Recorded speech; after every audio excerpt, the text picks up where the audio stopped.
10 million just fuel for my next move. I'm Dustin Parker, 34, construction project manager from Denver. Was married to Jessica Wilson for 3 years after meeting her at a construction industry conference where she was working permit consulting for some startup that folded 6 months later. We had what seemed like a solid relationship. Bought a house in Thornton with a mortgage that was slowly eliminating us financially. Both had stable jobs, talked constantly about starting a family once we got our finances sorted out properly. I'd been working at Rocky Mountain Construction for 3 years, developing this revolutionary project management system during my spare time, using my own equipment at home on weekends and late nights after work. The system could predict material bottlenecks, optimize crew scheduling, and streamline equipment deployment in ways that would save companies millions annually in operational costs. Think GPS for construction logistics, but with predictive analytics that could forecast weather delays, supplier issues, and union labor availability 3 weeks out. My boss, Chad Williams, was this typical corporate snake who took credit for everyone else's innovative work while driving a luxury F-350 King Ranch that cost more than I made in a year, and had this condescending way of dismissing any technological innovation that didn't come from his own mediocre brain. Everything imploded on what became the absolute worst day of my life. Got called into Chad's corner office on a Tuesday morning, this glass-walled monument to middle management ego, decorated with motivational posters about teamwork and corporate synergy, expecting maybe a project discussion about the new highway expansion bid or quarterly performance review. Chad had been acting strange for weeks, avoiding eye contact during team meetings and giving me these weird looks when he thought I wasn't paying attention to his behavior. Instead, this smug asshole fires me out of nowhere, like I'm some apprentice who got caught stealing tools from the job site. Budget cuts and streamlining operations, he says, not even bothering to look up from his computer screen while delivering this corporate capital punishment like he's ordering lunch from the cafeteria downstairs. Nothing personal, Dustin. Nothing personal, my ass. This guy had been gunning for me ever since I pitched a project management innovation idea that made his outdated legacy systems look like they belonged in a technology museum next to rotary phones and fax machines. The irony was thick enough to cut with a knife and serve at a dinner party for the gods of cosmic justice. After 3 years of consistent 60-hour weeks, skipping family dinners because Chad needed urgent revisions on bid proposals that could have waited until Monday, missing weekend plans because he'd schedule emergency safety meetings on Saturdays that accomplished nothing except stroking his ego, practically living at that office like some corporate hermit crab who'd forgotten what natural sunlight felt like. I'm walking out with a cardboard box of personal belongings, coffee mug with my Union Local logo that had seen better days, some ballpoint pens that probably didn't work anymore, a few construction reference books with doe-geared pages, safety manuals I'd actually read unlike most supervisors, and a half-dead succulent plant that had been tortured by fluorescent office lighting for months. Real dignified exit. Exactly how you picture getting fired in those corporate nightmare movies where the little guy gets screwed by the system while executives get golden parachutes. But here's where my life turned into a nightmare comedy that would make the writers of The Office cringe with secondhand embarrassment. I drive home that afternoon in my F-150, my head spinning with financial panic about our mortgage payments and truck loans, ready to tell Jessica the devastating unemployment news, and maybe figure out our next financial survival strategy together as a married team.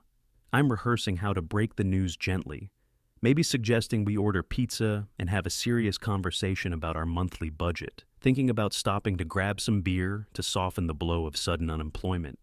Instead, I walk into our bedroom, our damn bedroom that we decorated together during happier times, painted together on weekends, where we'd planned our entire future together to share the worst career news of my life and get a front row seat to my wife getting absolutely demolished by Chad Williams on our marital bed.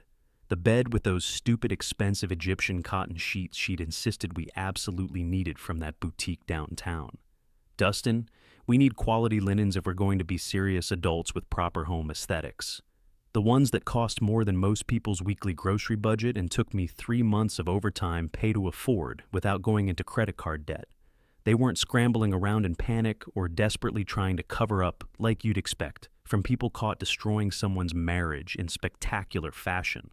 They just stopped their horizontal workout session and looked at me like I'd interrupted something mildly inconvenient instead of obliterating my entire world and everything I thought I knew about my life and relationship. Jessica looks at me with zero guilt, zero shame, zero remorse, just pure annoyance, like I'd walked in during her favorite Netflix show or interrupted an important conference call with her personal trainer. Her perfectly styled blonde hair wasn't even messed up, which somehow made the whole betrayal feel even more calculated and insulting than if I'd caught them in some spontaneous moment of passion. This wasn't some spur-of-the-moment mistake. This was a regular Tuesday afternoon appointment that I'd rudely interrupted by coming home to my own house that I was paying the mortgage on. Chad, that piece of absolute garbage, actually had the balls to smirk at me and say, "You should have seen this coming, buddy. This is all part of the master plan you were too stupid to figure out on your own." Like, my marriage ending and career destruction was some corporate strategy I'd failed to anticipate in my quarterly life projections. I'm standing there watching my marriage implode in real time, while legal documents worth $10 million are literally scattered across our hardwood floor, like the world's most expensive confetti at the world's worst celebration. The contract folder had slipped from my hands when I saw them together. Important papers mixing with dust bunnies under our dresser that Jessica always complained I never cleaned properly during my weekend chores. That morning, before the firing, I'd received this incredible contract offer from Infrastructure Technologies, wanting to license my project management system for their entire Southwest Highway construction network. The same technology Chad had just claimed was developed on company time with company resources, which was complete damn bullshit, since I built it at home on my personal computer during weekends and late nights when Jessica was supposedly working late at her consulting job.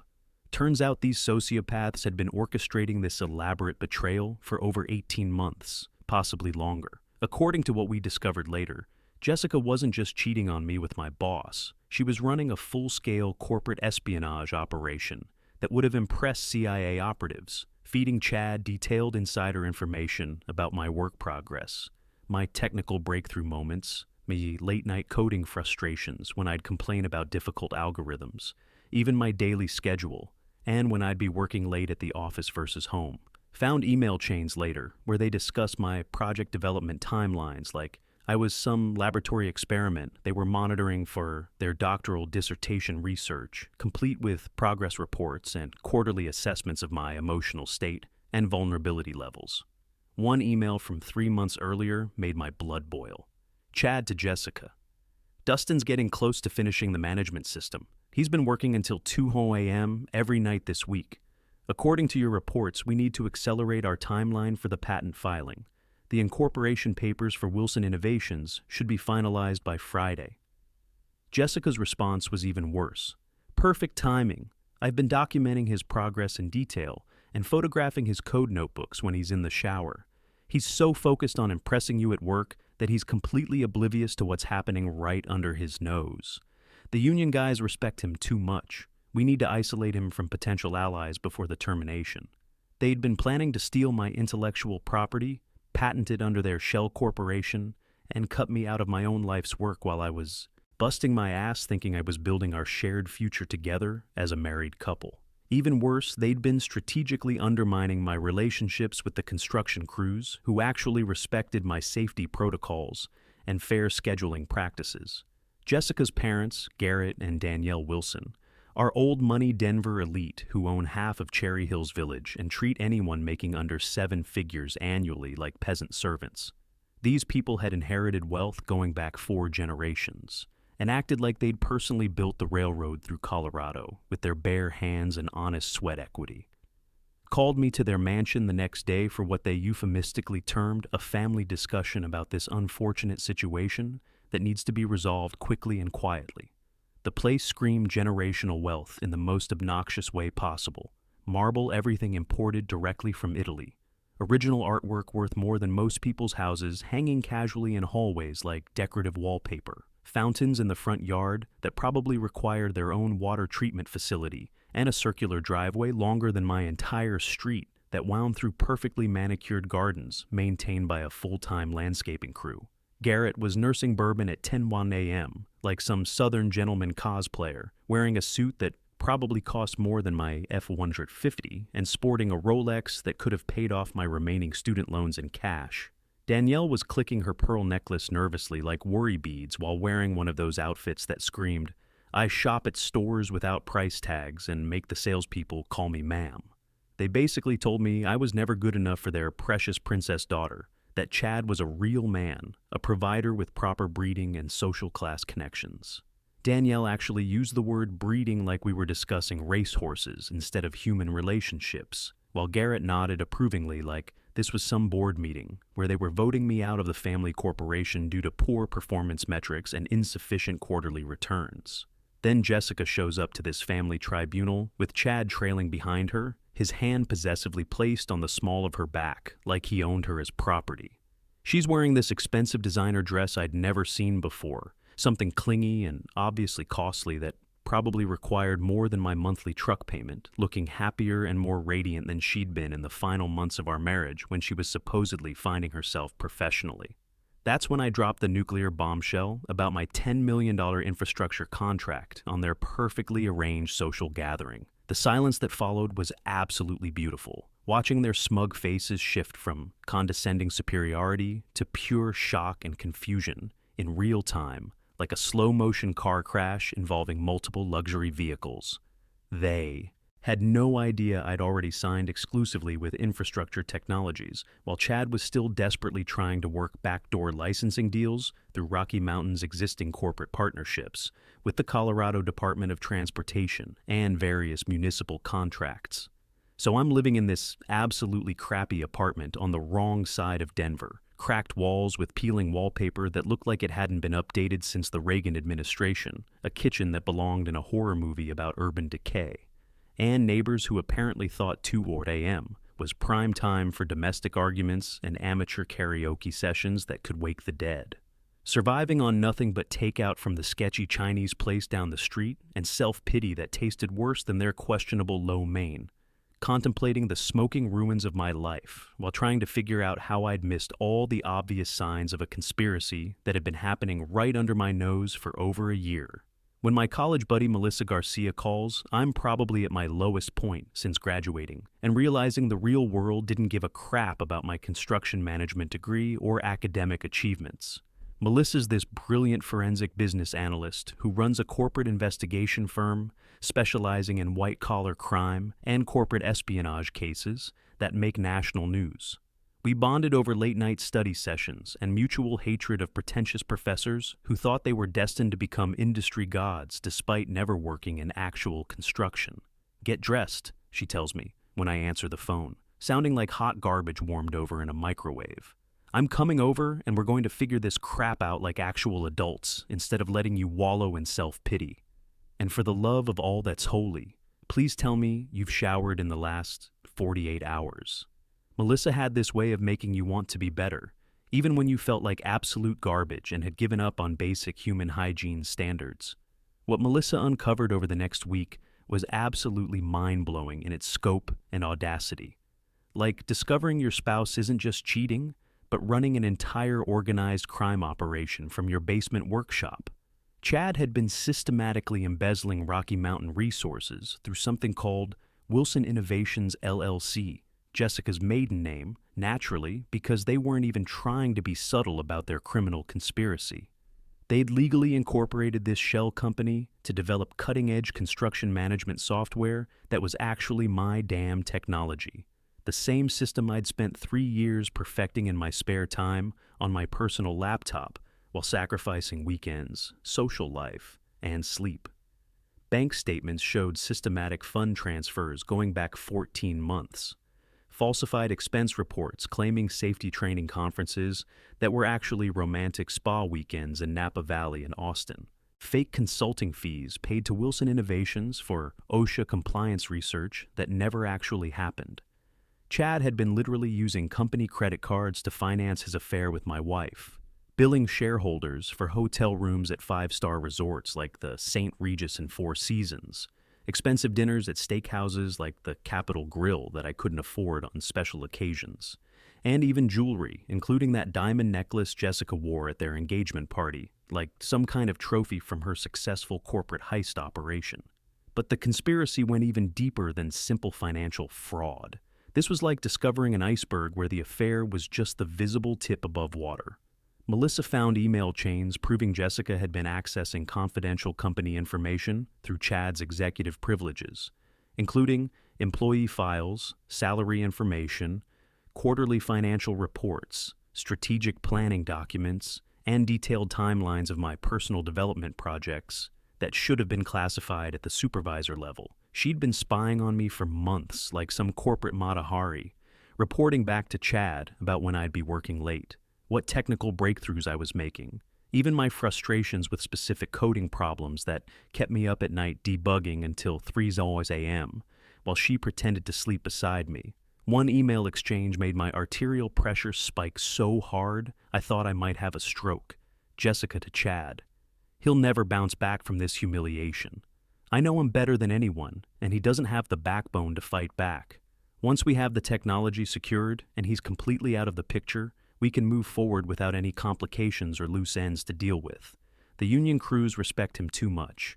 We need to isolate him from potential allies.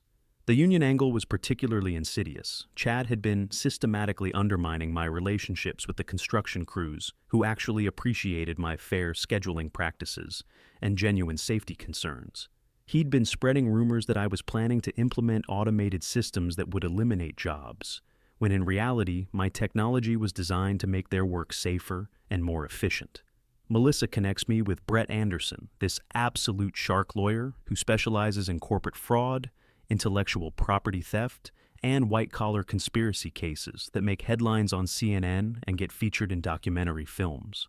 Brett had previously defended whistleblowers against Fortune 500 companies and had a reputation for making corporate executives cry during depositions while extracting multi-million-dollar settlements.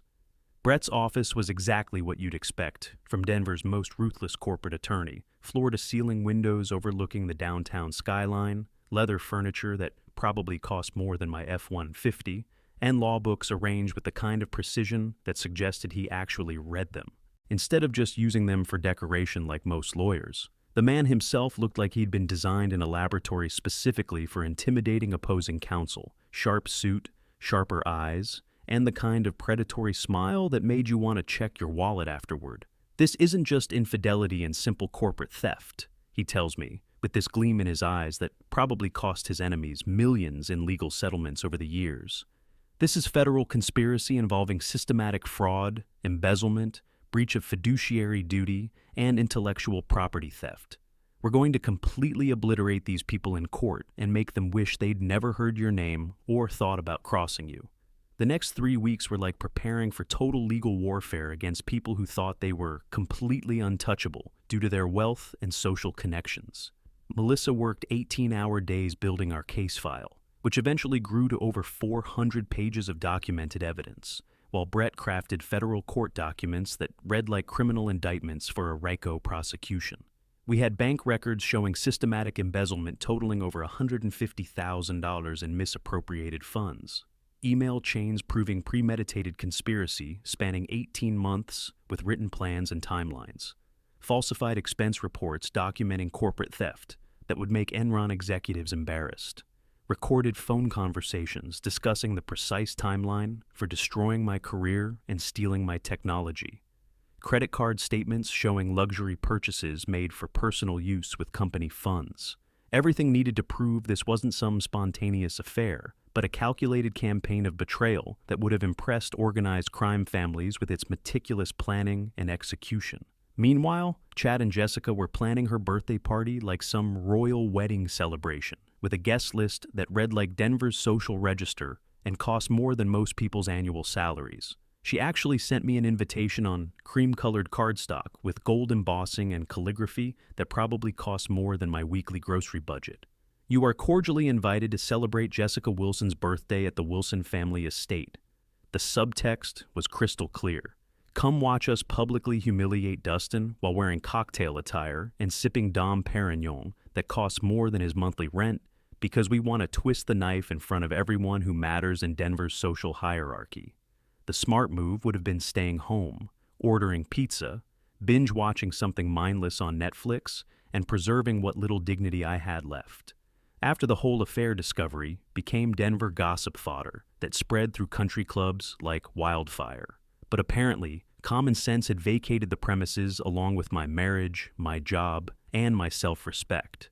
I showed up at the Wilson mansion that Saturday night, walking into what felt like enemy territory, watching Denver's social elite sip champagne that probably cost more than my truck payment, while Jessica glowed about her upgrade to a real man with actual prospects, and Chad toasted to leaving behind people who couldn't keep up with real success and ambition in the modern economy. The mansion had been transformed into something that looked like a movie set for rich people having the time of their lives. String lights hanging from every tree that had probably been imported from Europe.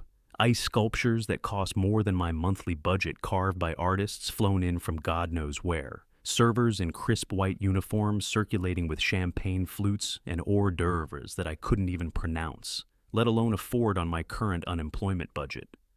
Jessica was holding court near the marble fireplace like some debutante queen receiving admirers, wearing a dress that screamed, "I'm celebrating my freedom from my loser husband," while showing off that diamond necklace that caught the chandelier light every time she moved her head to accept congratulations.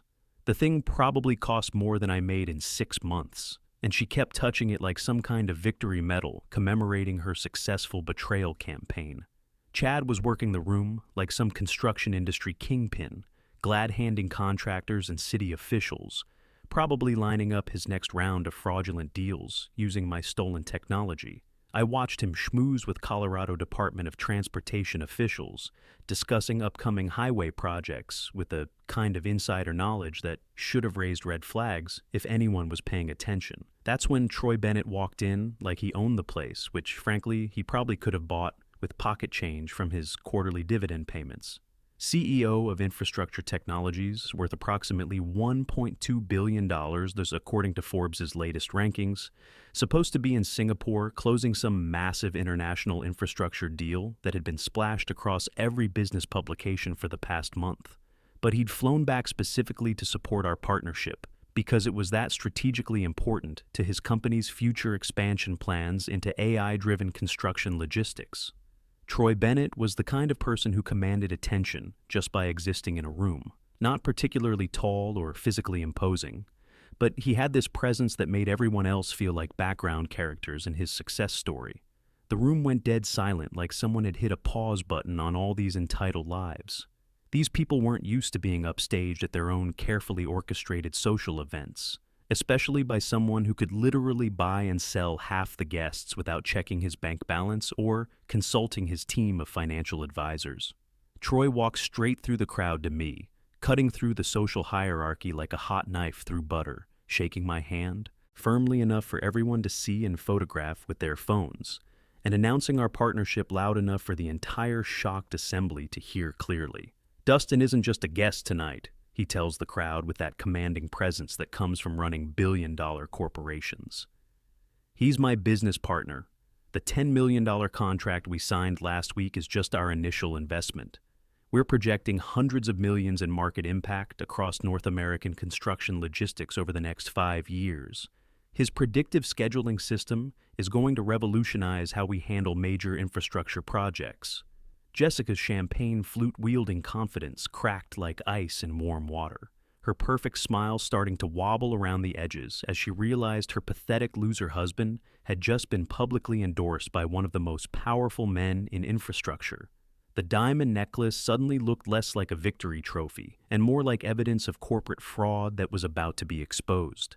Chad looked like he might vomit right there on the imported Italian marble floor, his face going from smug pink to absolutely green, as the implications of losing my technology to a direct competitor hit him like a freight train loaded with karma.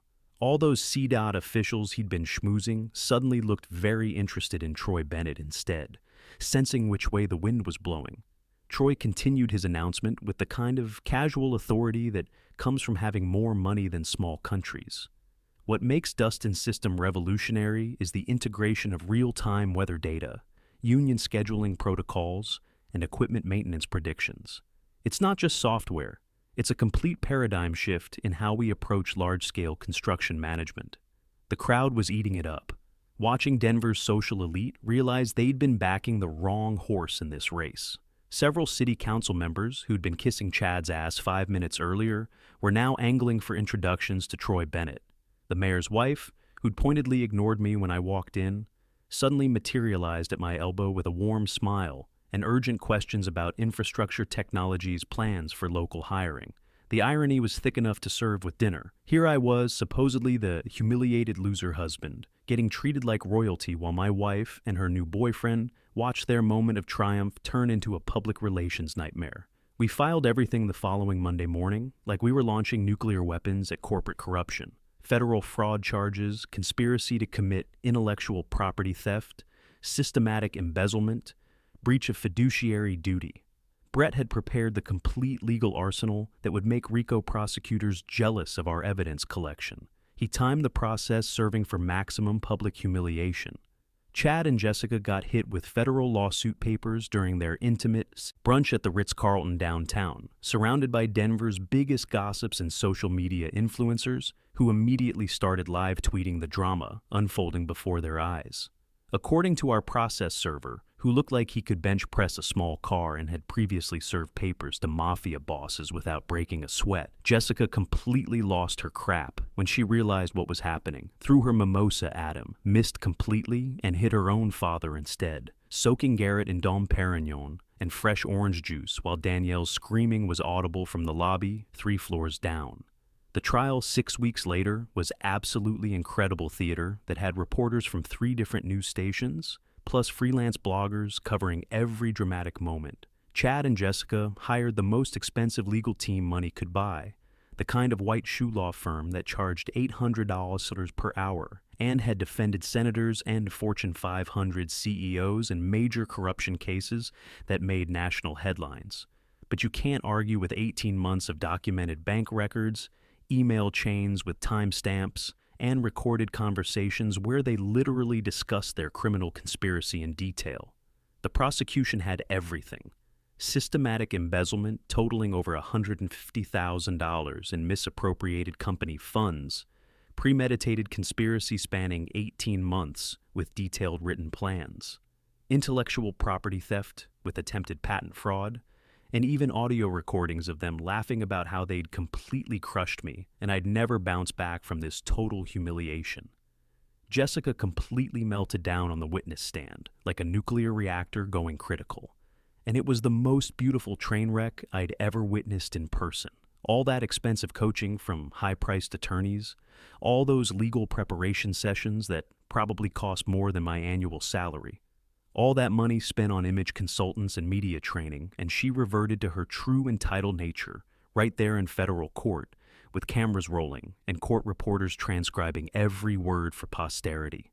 Started screaming about how I was nothing, absolutely nothing, a pathetic construction worker going nowhere in life, while Chad offered real success, a real future, the kind of life she actually deserved as someone with class and breeding. She literally admitted under oath to marrying me under false pretenses and conspiring to steal my life's work because she fundamentally believed I wasn't good enough for her social status expectations. The jury deliberated for exactly 47 minutes, not even long enough to order lunch from the courthouse cafeteria. When they returned, the foreman delivered guilty verdicts on all federal charges with the grim satisfaction of working people watching, entitled, "Rich Folks Get Exactly What They Deserved After Years of Thinking They Were Above Consequences." Judge Eleanor Hartman was legendary throughout Colorado's legal system for her zero-tolerance approach to white-collar crime and corporate fraud cases. Chad got 3 years in federal prison plus $400,000 in restitution payments to both Rocky Mountain Construction and me personally. Jessica got 18 months federal time plus $250,000 in damages for her role in the conspiracy. Both were permanently banned from working in construction or technology fields or any positions involving intellectual property or proprietary information. But the real victory wasn't watching them get led away in federal handcuffs by U.S. Marshals while news cameras captured every humiliating moment. Although, that was pretty satisfying for my petty revenge-seeking soul. 6 months later, I launched Phoenix Construction Ventures, an investment fund specifically designed to help contractors and construction professionals who've been betrayed by business partners, family members, spouses, or employers turn their betrayal into fuel for building something unstoppable. Started with $3 million of my own infrastructure technologies money as seed capital, and within 12 months, we were managing $25 million in funding for brilliant people who got screwed over and decided to fight back strategically instead of accepting permanent victim status. Our first funding round supported 15 different construction companies, all started by people who'd been told by their betrayers to sit down, shut up, and accept that life isn't fair and betrayal is just part of business. We funded everything from specialized concrete contractors to innovative safety equipment manufacturers, each with founders who'd been systematically undermined by people they trusted. The launch event was held at the Denver Art Museum because nothing says we've officially arrived like hosting your corporate debut in a building that looks like it was designed by aliens with unlimited budgets and excellent aesthetic taste. Construction Industry Weekly sent senior reporters and professional photographers covering it with a full spread and the headline, "The Man Who Turned Ultimate Betrayal into Millions." We have now funded 35 different construction companies with a combined market valuation exceeding $100 million, and every single one has a founder who got screwed over by someone they trusted completely. The waiting list for our program has over 2,000 applicants. Brilliant people who refuse to accept being victims and want to transform their betrayal into fuel for building something their enemies could never destroy or diminish. Jessica tried reaching out from federal prison about 8 months into her sentence. Saw your success story in Construction Weekly. Congratulations on everything you've built from nothing.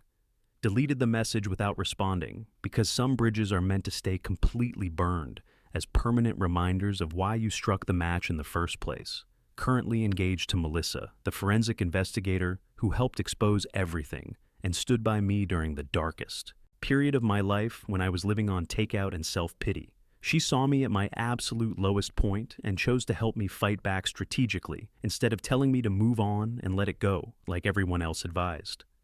Last month, Phoenix Construction Ventures closed a $40 million Series B funding round. We're expanding nationally with new offices opening in Austin, Seattle, Miami, and eventually nationwide. The business model is simple. Find brilliant construction professionals who've been betrayed and help them build something that proves every day how catastrophically wrong their betrayers were about their potential and worth. Chad gets out in 18 months if he behaves himself. Jessica has 6 months left. By then, Phoenix Construction Ventures will probably be worth more than the Wilson family's entire generational wealth accumulation. Sometimes the best revenge is simply living well and succeeding beyond your enemy's imagination. But even better revenge is building a multi-million-dollar empire from the ashes of their betrayal while helping hundreds of other people do exactly the same thing. That $10 million contract was just the beginning, fuel for something they never saw coming.